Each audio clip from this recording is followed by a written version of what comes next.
Two brothers bring offerings. One is accepted, one rejected. But the real question is why?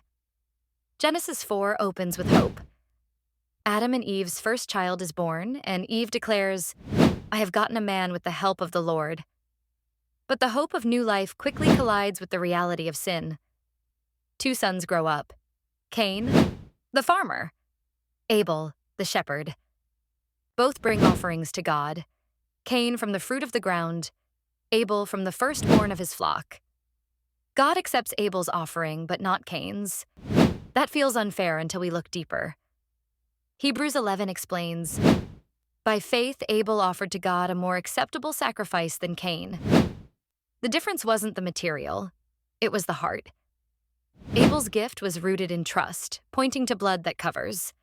Cain's was rooted in effort, pointing to works of his own hands.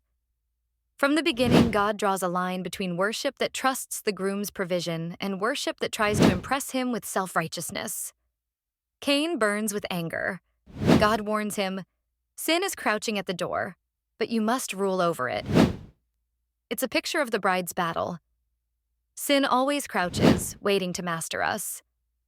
But through Christ, Paul says in Romans 6, sin shall not have dominion over us. Cain refuses the warning. Out in the field, jealousy boils over into murder. Abel's blood cries from the ground, and God confronts Cain. "Where is your brother?" Cain answers, "Am I my brother's keeper?" That question still echoes through history. But Abel's blood doesn't just cry for vengeance. It points forward. Hebrews 12 says the blood of Christ speaks a better word than the blood of Abel. Abel's sacrifice foreshadows the lamb whose blood would not cry judgment, but mercy. The bride is not covered by the blood of the slain, but by the slain lamb who forgives. Cain is cursed, wandering the earth, yet still marked by God for protection. Even in judgment, mercy flickers. A line of violence spreads from Cain, culminating in Lamech, who boasts of murder. But then the chapter shifts. Adam and Eve have another son, Seth. Through him, a godly line emerges.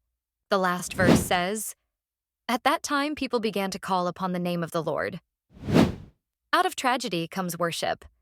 If you believe the bride of Christ will always be marked by true worship in his blood, put the word worship in the comments.